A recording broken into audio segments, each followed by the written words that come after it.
Welcome to our PCBM career institute बच्चों। तो अब हम लोग 7.3 एक्सरसाइज देख रहे हैं जो परमुटेशन के ऊपर है, अरेंजमेंट के ऊपर है। तो जरा देखते हैं हम लोग उसका पहले क्वेश्चन को हम लोग देख रहे हैं। पूछा गया आपसे कि how many 3 digit number can be form by using the digit 1 to 9 if number no digit is repeated. तो डिजिट रिपीट नहीं होगी और आपके पास 1 से लेके 9 तक गिनती और आपको 3 स्पेस भरना है। तो क्लियरली सिंपली समझ में आ रहा है। अगर आप बेसिक नॉलेज के हिसाब से सोचोगे तो यहाँ 9 वेज और फिर यहाँ 8 वेज और यहाँ 7 और ये आंसर आ जाएगा। या फिर आपके पास टोटल 9 स्पेसेस हैं, ठीक है ना, और उसमें से हमारे रिक्वायर्ड कितने हैं 3। तो ये भी आंसर सेम ही देगा आपको 9 फैक्टोरियल 9 माइनस 3 फैक्टोरियल। तो दोनों तरीके से किसी से भी कर सकते हो आप, आपकी मर्जी है, दोनों में सेम ही चीज़ है, ठीक है। अब हम करते हैं सोल्यूशन नंबर 2। तो जरा उसको भी देखो मेरे साथ क्या बोला है। How many 4 digit number can be there with no digit is repeated. तो सेम चीज है, परमुटेशन से आप कर सकते हो इस चीज को कि आपके पास 4 डिजिट का नंबर लेना है, पर आपके पास अब नंबर 0 to 9 होएगा। क्यों? क्योंकि आपको गिवन नहीं है, पर कोई भी नंबर आप बता सकते हो 0 to 9 तक के बीच में ही आएगा। तो इतना क्लियर है। अगर मैं इसको सिंपल लॉजिक या सिंपल अरेंजमेंट से करूं तो मेरे को इतना पता है कि इस जगह पे मैं 0 को छोड़ के सब लिख सकता हूं। तो मेरे पास टोटल 10 डिजिट है, आपके पास यहाँ पर 10 नंबर है, 0 to 9 इज 10, ठीक है। तो 10 नंबर है तो 10 में से 0 छोड़ के आप यहाँ पे 9 वेज रख सकते हो। मतलब यहाँ पॉसिबिलिटी मेरी 9 है एक्सेप्ट 0 छोड़ के, ठीक है। तो इसका मतलब फिर यहाँ पर कितनी पॉसिबिलिटी है, तो यहाँ पर भी आपके पास 1 to 9 आपने यहाँ पर रख दिया होगा, ठीक है। तो अब बचा आपके पास मतलब 1 to 9 में से 1 हटा दो तो 8 नंबर ये बच गए और 0 भी अब आ सकता है सेकंड पोजीशन पे। तो आप यहाँ कह सकते हो यहाँ पे भी आपके पास 9 वेज है, फिर नेक्स्ट में 8 है, फिर 7 है। तो ये ओवरऑल आपका आ जाएगा आंसर, अगर आप इसको बेसिक नॉलेज से करना चाहते हो तो। बाकी आप परमुटेशन से करना चाहते हो तो पहले मैं क्या करूंगा कि सारे अरेंजमेंट में भर दूंगा यहाँ पर क्या 9p4 से। ये वो सारे नंबर है जिसमें 0 स्टार्टिंग में भी आ रहा होगा और बीच में भी आ रहा होगा, ठीक है। ये वो सारे नंबर है, बट मैं क्या करूंगा 0 को फिक्स कर दूंगा एक जगह पर। तो अब आपके पास क्या 0 फिक्स हो गया। अब आपके पास 1 to 9 गिनती है, यहाँ पे आपके पास 1 to 9 है और यहाँ आपके पास 0 to 9 था। तो 1 to 9 है आपके पास, तो यहाँ पर आपको 3 स्पेस भरने हैं 1 to 9 में से, मतलब 9 है आपके पास। सॉरी यहाँ मैंने गलत लिख दिया, ये 10 नंबर है आपके पास। यहाँ पे टोटल पॉसिबिलिटी आपके पास 10 है, 0 to 9 इज 10 और यहाँ पर हमारे पास 9 पॉसिबिलिटी है। तो 9p3 स्पेस भरने हैं क्योंकि 0 तो फिक्स कर दिया मैंने स्टार्टिंग में। अब ये वो सारे नंबर है जिसमें 0 बीच में भी आ रहा है और स्टार्टिंग में भी आ रहा है। ये वो सारे नंबर है जिसमें सिर्फ स्टार्टिंग में आ रहा है। तो हमारा जो रिक्वायर्ड आंसर होगा वो हमारा क्या हो जाएगा 10p4 में से 9p3 सब्ट्रैक्ट। तो ये आपका आंसर आ जाएगा और वो यही आएगा। आप चेक कर सकते हो, सॉल्यूशन फार्मूला आप लगा सकते हो परमुटेशन का, ठीक है। अच्छा, अब क्वेश्चन नंबर 3 पर आते हैं हम लोग। How many 3 digit even number can be made using digit of 1 2 3 4 6 7। अब देखो इस क्वेश्चन को भी देख लो आप, ये भी अच्छा क्वेश्चन है, इसको बेसिक से भी करेंगे। 1 2 3 4 6 7। अब ये आपके पास नंबर है, ठीक है। नो डिजिट इज रिपीटेड, तो आप परमुटेशन यहाँ लगा सकते हो। याद रखना परमुटेशन लगाने के लिए आपको डिजिट रिपीट नहीं करानी है, तभी आप परमुटेशन लगा सकते हो। ये फार्मूला लगा सकते हो 10 NPR वाला, ठीक है। चलो 1 2 3 4 5 6 नंबर है आपके पास, 5 तो है नहीं इसमें, और आपको बोला है इवन नंबर, ठीक है। तो बेसिक से स्टार्ट कर दिया, 3 डिजिट का नंबर बताना है, इवन नंबर। तो सबसे पहले इवन नंबर की बात करूं तो सबसे पहले मेरे को ये पॉसिबिलिटी भरनी है। क्यों? क्योंकि हमारे को पता है कि इवन नंबर में आखिरी डिजिट 2 का मल्टीपल होना चाहिए या 2 से डिविजिबल होना चाहिए। तो यहाँ पर मैं क्या क्या रख सकता हूँ 2 4 और 6 में यहाँ भर सकता हूँ। तो मतलब मेरे पास यहाँ पर 3 वेज है। इस पोजीशन को भरने के लिए मेरे पास सिर्फ 3 वेज है, मैं इसके अलावा यहाँ पर कुछ भी नहीं भर सकता हूँ। और उनमें से एक यहाँ मैंने भर दिया होगा इन तीनों में से। तो यहाँ पर मेरे पास टोटल मेरे पास 6 है। ये कितने डिजिट है? ये 6 नंबर है मतलब मेरे पास। तो 6 में से एक तो यहाँ भर दिया होगा इनमें से मैंने, ठीक है। फिर यहाँ कितने वेज है मेरे पास भरने के लिए? तो 6 में से एक भर दिया होगा, 2 4 6 में से एक कोई भी भर दिया होगा। तो यहाँ पर मेरे पास 5 वेज बचेंगे और यहाँ पे मेरे पास 4 वेज बचेंगे अगर digit is not repeated. If digit is repeated, ठीक है ना, if digit is not repeat, ठीक है। अगर रिपीट नहीं हो रही है तो आपके पास ये पॉसिबिलिटी आती है, ठीक है। अगर इफ डिजिट इज रिपीटेड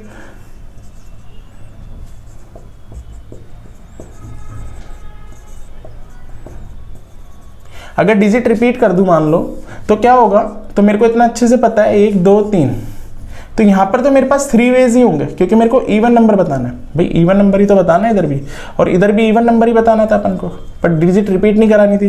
तो यहाँ पे मेरे पास तो 3 वेज होंगे, पर यहाँ पर मेरे पास 6 वेज हो जाएंगे, ठीक है ना। तो हमारा आंसर आ जाएगा 6 × 6 × 3, क्योंकि रिपीट हो सकती है तो 6 के 6 दोबारा, 6 के 6 दोबारा, बट यहाँ पे तो मैं 3 ही नंबर रख सकता हूँ जो मेरे पास है, ठीक है ना, इवन नंबर के लिए, ठीक है। अच्छा, अब ये हो गया। अब इसी चीज को मैं परमुटेशन से करता हूँ, ठीक है। हम डिजिट इज नॉट रिपीटेड के ऊपर ही बात करेंगे क्योंकि इस क्वेश्चन में सिर्फ डिजिट इज नॉट रिपीटेड है।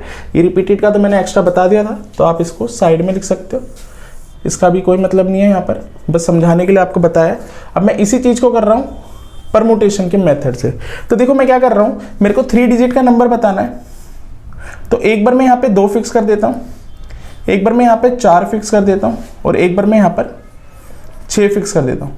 मैं परमुटेशन के हिसाब से अब कर देता हूँ, ठीक है। जब मैंने 2 फिक्स कर दिया, ये 2 मैंने यहाँ पे से फिक्स कर दिया, तो आपको क्लियरली यहाँ समझ में आ रहा है कि 2 छोड़ के आपके पास ये सारे नंबर है, ठीक है ना। तो टोटल नंबर मेरे पास है 5, ठीक है ना, 6 थे ना टोटल, तो 2 मैंने फिक्स कर दिया, और उनमें से मेरे को सिर्फ 2 स्पेस भरने हैं। सिमिलरली और इन तीनों को ऐड कर दो, तो 5p2 × 3, तो ये हमारा आंसर आ जाएगा, और वो सेम ही आएगा जैसे हमने ऊपर करा, तो इसमें कोई डिफरेंस नहीं है, आप चेक कर सकते हो और देख सकते हो इस चीज को, ठीक है। तो ये सॉल्यूशन नंबर हमारा था 3। अब सॉल्यूशन नंबर 4 पर आ जाते हैं हम लोग, ठीक है। सॉल्यूशन नंबर 4 पर आते हैं हम लोग। तो देखो 4 पर क्या बोला है, find the 4 digit number that can be form using the digit 1 2 3 4 5 if no digit is repeated, how many of this even. तो पहले तो टोटल पूछ रहा हूँ 4 डिजिट का, तो हमारे पास क्या है, तो बच्चों इजी क्वेश्चन है, बच्चों वाला क्वेश्चन है। देखो क्या दे रखा है आप लोगों को 1 2 3 4 5, 5 नंबर दे रखे हैं और डिजिट आपको 4 भरनी है, ठीक है। तो मतलब ये 5p4, ये क्वेश्चन यहीं पर खत्म हो जाता है पहला पार्ट, तो ठीक है ना। अब डिजिट इज नॉट, कोई डिजिट रिपीट नहीं होगी, तो अगर रिपीट होता तो ये 5 की इंटू वो पावर हो जाता, 5 × 5 × 5 × 5 4 टाइम्स 5 की पावर 4 हो जाता। अब बोला है इसने, ये तो इसका फर्स्ट पार्ट है, इनमें से कितनी इवन होगी, तो इवन को कॉन्सेप्ट मैंने समझा ही दिया कि आपके पास यहाँ पर इस वाली पोजीशन पे 2 भर सकता हूँ और 4 भर सकता हूँ, तो यहाँ पर 2 वेज, ठीक है ना, दोनों में से एक यहाँ पर मैंने भर दिया होगा। तो अब इसके बाद यहाँ पर मेरे पास टोटल 5 थे, तो यहाँ पर मैं 4 भर सकता हूँ, 3 2, तो ये हमारे पास आंसर आ जाएगा। आप परमुटेशन से करना चाहते हो तो इसकी 2 पॉसिबिलिटी लिखोगे, एक बार 2 फिक्स कर दोगे, एक बार 4 फिक्स कर दोगे। जब 2 फिक्स कर दोगे तो आपके पास टोटल 4 नंबर है, 2 हटा दो, 1 2 3 4, तो 4p3 और 4p3, तो answer is 4p3 × 2।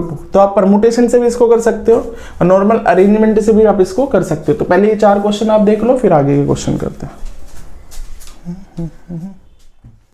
Question number 5 देखो आप मेरे साथ, देखो क्या लिखा हुआ है, from a committee of 8 person in how many way can we choose a chairman and vice chairman assuming a 1 person can not hold more than 1 position. अब उसने बोला है कि आपके पास 2 पोजीशन है, टोटल 8 पर्सन है, ठीक है, आपके पास 2 पोजीशन है, 8 पर्सन आपके पास है, 8 लोग हैं आपके पास, और 2 पोजीशन है, एक चेयरमैन की है, एक वाइस चेयरमैन की है, ठीक है ना। तो एक चेयरमैन की, एक वाइस चेयरमैन की, तो इस पोजीशन को कितने लोग होल्ड कर सकते हैं, तो 8, और इसको 7। ये क्वेश्चन यहीं पे खत्म हो जाता है, पर मैं करूंगा परमुटेशन से। तो टोटल पॉसिबिलिटी इज 8 और हमारे रिक्वायर्ड पॉसिबिलिटी इज 2, तो दोनों से सेम आंसर आएगा, आप करोगे तो इसको, ठीक है, तो दोनों से आपका आंसर सेम आ जाएगा। अब मैं करता हूँ सॉल्यूशन नंबर 6 की बात, ठीक है। तो ये भी इजी क्वेश्चन था, बाकी ऐसा कुछ नहीं है। चलो 6 में देखोगे तो n-1p3 और np4, ठीक है।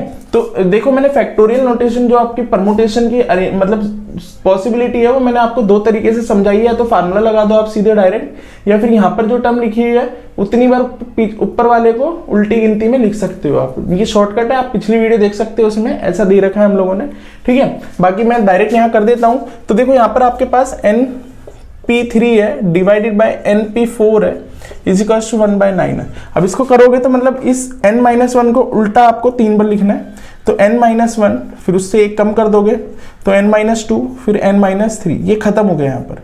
ऐसे इसको भी आपको 4 टाइम्स लिखना है, n-1 n-2 n-3, ठीक है, ये 4 टाइम्स हो गया आपका 1/9। अब देखोगे तो ये कट गया आपका, ये कट गया और क्वेश्चन वहीं पर खत्म हो गया जल्दी, अगर आप ऐसे करते हो तो। ठीक है, तो n की वैल्यू 9 आ जाएगी। काम ही खत्म हो गया। कितना बेसिक क्वेश्चन है। ठीक है, अच्छा ऐसे 7th क्वेश्चन है उसको भी आप ट्राई कर लेना, इसमें कोई बड़ी बात नहीं है। तो मैं 8th क्वेश्चन पर आ जाता हूँ डायरेक्ट। ठीक है, अब 8th क्वेश्चन में देखो आपको क्या दे रखा है, in how many word with और without meaning can be form using the letter of word equation. तो आपके पास इक्वेशन दे रखी है using each letter exactly once. ठीक है, तो इक्वेशन, अब इक्वेशन बना लो आप ऐसे 1 2 3 4 5 6 7 8, तो 8 factorial. There is repeated value, yes no, there is no repeated value, तो बस खत्म। तो आपका ये आंसर आ जाएगा इसका, इसके बाद तो कुछ बचा ही नहीं इस क्वेश्चन में। अगर रिपीट होता तो उससे डिवाइड कर देता मैं। ठीक है, रिपीट होता तो उससे मैं इसको डिवाइड कर देता, तो यहाँ पर कुछ रिपीट नहीं हो रहा। ठीक है, अब क्वेश्चन नंबर 9 पर आता हूँ मैं। अब उसमें बोला है मंडे। ठीक है ना, सेम ऐसे क्वेश्चन है आपके पास, उसमें मंडे दे रखा है आपको। तो पहले मैं आगे होके इसको अरेंज कर देता हूँ 1 2 3 4 5 6 6 फैक्टोरियल से, और रिपीट कुछ नहीं हो रहा, तो यहीं पे खत्म हो जाता है। अब पढ़ते हैं हम लोग क्वेश्चन नंबर फर्स्ट पार्ट। बोला है कि चारों के चारों लेटर, अच्छा 4 लेटर यूज करना है, टोटल हमारे पास 6 है, 1 2 3 4 5 6। तो अगर फर्स्ट पार्ट की बात करूँ, इसमें से 4 लेटर लेके आपको सॉल्व करना है, तो टोटल है आपके पास 6 और रिक्वायर्ड है 4, तो बस खत्म हो जाएगा क्वेश्चन। तो 6 फैक्टोरियल 6 - 4 फैक्टोरियल। ठीक है, तो आंसर आ जाएगा, आप चेक कर लेना उस चीज को। अब आते हैं सेकंड क्वेश्चन पे, इसके सेकंड पार्ट पे। देखो सेकंड पार्ट में क्या बोला उसने, all letter are use at a time. तो सारे लेटर अगर यूज करोगे तो 6 फैक्टोरियल या फिर 6p6, तो वो सेम ही आएगा। 6 फैक्टोरियल 6 - 6 फैक्टोरियल, और नीचे 0 आ जाएगा, 0 फैक्टोरियल 1 होता है, तो 6 फैक्टोरियल ही आ जाएगा। ठीक है, तो वो एक ही बात है, आप डायरेक्ट लिख सकते हो, सारे के सारे यूज कर रहे हो एट अ टाइम। ठीक है, अच्छा अब उसने बोला a letter are use but first letter is vowel. तो पहला वोवल होना चाहिए, तो भाई पहली पोजीशन पे वोवल रख देंगे हम लोग। ठीक है, तो अब जरा देख लो, एक बार हम लोग ओ रख सकते हैं यहाँ पर, और एक बार हम लोग ए रख सकते हैं यहाँ पर। पहला लेटर हमारा वोवल होना चाहिए, तो और ए है हमारे पास, तो बस खत्म काम। अब बाकी तो आप लोग समझ ही सकते हो कि अब बचे हुए आपके पास 6 हैं टोटल ना, तो 5 यहाँ रख दिए, तो ये हो जाएगा 5 फैक्टोरियल, ये भी 5 फैक्टोरियल। ठीक है, तो दोनों को मल्टीप्लाई कर दो, ऐड कर दो मतलब, तो ये आंसर आ जाएगा आप इसका। देखो कितना इजी क्वेश्चन था आपका। ठीक है, अब क्वेश्चन नंबर 10वां और 11वां थोड़ा अच्छा है, उस चीज़ को हम लोग थोड़ा समझते हैं। ठीक है, तो 10वीं और 11वीं को हम लोग कर लेते हैं। पहले आप लोग ये देख लो। तो अब देखो जरा, अगला क्वेश्चन है आपके पास 10वां question, in how many of distinct permutation of the letter in Mississippi do I, और उसने बोला है do the 4 I's not comes together. तो चलो आ जाओ जरा, मिसिसिपी को बनाते हैं पहले हम लोग।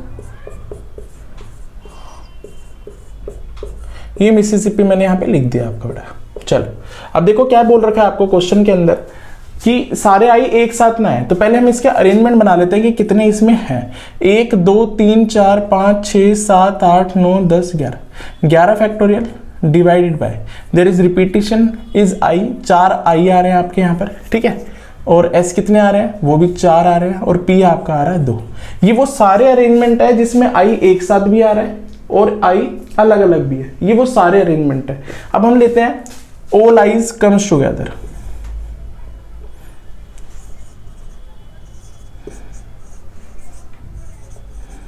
अगर सारे आई मैंने एक साथ लिख दिए तो क्या, एम बचा, एस एस एस एस, ठीक है, आई तो चला गया, पी पी, ये आ गया। अब इसको गिनो, ये एक यूनिट है पूरी, 2 3 4 5 6 7 8, चलो 8 फैक्टोरियल डिवाइडेड बाय, ये रिपीट हो रहा है, ये तो एक यूनिट हो गया। ठीक है ना, तो 4 फैक्टोरियल 2 फैक्टोरियल। ये वो सारे नंबर है जिसमें आई एक साथ आ रहा है, ये वो सारे नंबर है जिसमें आई एक साथ आ रहा है और अलग अलग भी आ रहा है। तो हम लोग कह सकते हैं so I is not comes together will be. ठीक है, तो कितना हो जाएगा भाई, ऊपर वाले में से नीचे वाला सबट्रैक्ट कर दो। ऐसे क्वेश्चन तो कर चुके हम लोग। ठीक है, तो ये हमारे पास आ जाता है। तो ऐसे आप ये चीज चेक कर सकते हो, देख सकते हो इस चीज को। फिर उसके बाद आपको क्वेश्चन नंबर 11 दे रखा है आपको। ठीक है ना, क्वेश्चन नंबर 11 बहुत अच्छा है। इसमें बोला है कि in how many way can a letter of permutations, ठीक है, तो मैं पहले परमुटेशन यहां लिख देता हूं।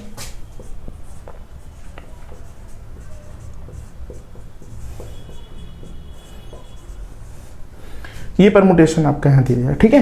B arrange if the word start with P and with S. चलो पहले ये चेक कर लेते हैं हम लोग। देखो कितना इजी क्वेश्चन है और अच्छा क्वेश्चन है। आपके पास ये दे रखा है, कितने टोटल गिन सकते हो आप, 1 2 3 4 5 6 7 8 9 10 11 12, ये टोटल 12 है। तो फर्स्ट पार्ट में उसने बोला है कि आपका जो वर्ड है वो पी से स्टार्ट होगा और एस पे खत्म होगा। जरा एक बार इसको भी देख लो, आपके पास टोटल 12 लेटर है। तो पहला तो आपने पी फिक्स कर दिया और एंड में आपके पास एस फिक्स कर दिया। तो बीच में 10 पोजीशन है आपके पास, वो बना लेना आप ऐसे जल्दी जल्दी, ठीक है ना। मेरे को नहीं पता है 10 आया नहीं आया, पर देख लेना। तो अब इसको अरेंज करना था, देखो 10 फैक्टोरियल, कुछ रिपीट हो रहा है पी और एस को छोड़ के। तो यहाँ पर रिपीट हो रहा है आपका टी रिपीट हो रहा है और कुछ रिपीट हो रहा है और कुछ रिपीट नहीं हो रहा, ठीक है। तो यहाँ पर 2 फैक्टोरियल, भाई टी रिपीट हो रहा है, ठीक है, हाँ। तो यहाँ पर टी रिपीट हो रहा है और कुछ नहीं हो रहा, तो इसका आंसर आ गया। अब मैं सेकंड देख लेता हूँ। अब सेकंड पार्ट देखते हैं क्या दे रखा है। सेकंड पार्ट में बोला है कि सारे के सारे वोवेल एक साथ आने चाहिए। चलो ठीक है, तो सारे वोवेल एक साथ ले लेते हैं। तो हमारे पास देखो ई है, यहाँ पर यू है, यहाँ पर ए है, आई ओ, सारे के सारे वोवेल दे रखे हैं आपको, पांचों के पांचों, ठीक है। बचा क्या अब आपके पास, P R M T T N S. तो 5 ये गए, 6 7 8 9 10 11 12, तो टोटल 12 हो गए। 1 2 3 4 5 6 7 और इस पूरे को 1 यूनिट मैंने बना, ठीक है। तो हमारे पास टोटल 8 फैक्टोरियल हो जाएगा। There is repetition, yes, T की रिपीटेशन है, ये तो 1 यूनिट मानी हमने, ठीक है। तो ये वो सारे नंबर हो गए इनका, जिसमें आई एक साथ, मतलब हमारे जितने भी वोवेल है वो एक साथ होंगे और वो अंदर अंदर रिपीट होते रहेंगे, इधर उधर चलते रहेंगे, पर ये अंदर भी अरेंज हो सकते हैं। तो 5 फैक्टोरियल। आप बोलोगे मिसिसिपी में तो ऐसा नहीं किया, तो मिसिसिपी में सारे एक जैसे हैं, आप देख सकते हैं यहाँ पर सारे एक जैसे ही हैं, ठीक है। तो इसमें अरेंज करने का कोई मतलब बनेगा नहीं, इसलिए मैंने यहाँ पर कुछ एक्स्ट्रा किया नहीं है, सिर्फ इनको अरेंज कर दिया, ठीक है। चलो अब इस चीज का आंसर आ गया हमारे पास, जितने भी था जो भी परमुटेशन थे उसका हमारा सारे वोवेल एक साथ आ जाएंगे, तो उसके ये अरेंजमेंट बनेंगे। फिर आपको बोल रखा है थर्ड पार्ट, ये थोड़ा अच्छा पार्ट है, इसको जरा एक बार देखो मेरे साथ। In how many ways can the letter of the word permutation be arrange if the word start with P and, sorry मैंने गलत बोल दिया, थर्ड पार्ट बोलना है मेरे को, थर्ड पार्ट बोल देता हूं। There are always 4 letter between P and S. अब देखो यहाँ पर इस चीज को बहुत अच्छे से बोल रखा है, उसको थोड़ा समझते हैं हम लोग। उसने बोला है कि पी और एस के बीच में 4 लेटर रहेंगे, 1 2 3 4, फिर ऐसा आएगा, ठीक है। तो ये हमारे 6 हो गए, 7 8 9 10 12, 1 2 3 4 5 6 7 8 9 10 11 12 12। तो पी और एस के बीच में हमेशा आपके क्या हो जाएंगे बेटा 4 लेटर हमेशा बीच में रहेंगे, 4 लेटर उसके बीच में रहेंगे। तो इसका कितना हो जाएगा 10 फैक्टोरियल अपॉन में 2 फैक्टोरियल। भाई टी तो रिपीट हो रहा है ना 2 बार, बचे हुए टी तो बचा ना यहाँ पर जो 2 बार हो रहा है। अच्छा अब मैं क्या कर सकता हूँ, इस पी को आगे शिफ्ट कर सकता हूँ, तो 1 2 3 4, ठीक है ना। फिर एस भी एक आगे शिफ्ट हो जाएगा, तो 1 2 3 4, ये भी तो आगे शिफ्ट हो जाएगा, पी आगे शिफ्ट होगा, तो इनके बीच में हमेशा 4 रहेंगे, तो भी हमारा 10 फैक्टोरियल अपॉन में 2 फैक्टोरियल, वो 12 होंगे टोटल, गिन लेना उस चीज को, ठीक है। 1 2 3 4 5 6 7 8 9 10 11 12, ठीक है। तो ऐसा ही बन जाएगा। अब ऐसे ही कब तक चलेगा, अब ये एक बार इधर आएगा, फिर उसके बाद इधर आएगा, ठीक है। तो ऐसे चलता रहेगा, गिन लो कितनी बार। एक पॉसिबिलिटी ये 2 3 4 5 6 7, ऐसा ये 7 टाइम्स चलेगा, ठीक है। अब फिर क्वेश्चन को मैं पढ़ूंगा तो मतलब हमारा जो आंसर होगा वो क्या हो जाएगा 10 फैक्टोरियल अपॉन में 2 फैक्टोरियल इनटू में 7। पर क्वेश्चन में ये देखो, क्वेश्चन पढ़ो, there are always 4 letters between P and S. तो उसने ये नहीं बोला कि पी पहले होगा या फिर बाद में होगा। अभी मैंने जो पॉसिबिलिटी बनाई है जिसमें पी को पहले रखा है और एस को बाद में रखा है, तो उसकी पॉसिबिलिटी ये बन जाएगी ये। ऐसे ही हम लोग एस को पहले रख सकते हैं और पी को बाद में रख सकते हैं। तो यही चीज पी और एस का अरेंजमेंट हो जाएगा 2 फैक्टोरियल से, ठीक है ना। We arrange here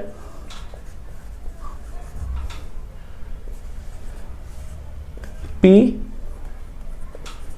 and S also, क्योंकि यहाँ पर बोला नहीं कि रिस्पेक्टिवली पी पहले ही आएगा और एस बाद में आएगा। तो ये ओवरऑल हमारा इस क्वेश्चन का इस पार्ट का आंसर आ जाएगा, थर्ड पार्ट का। तो ये आप चेक कर सकते हो, बहुत ईजी क्वेश्चन था ये भी आपका।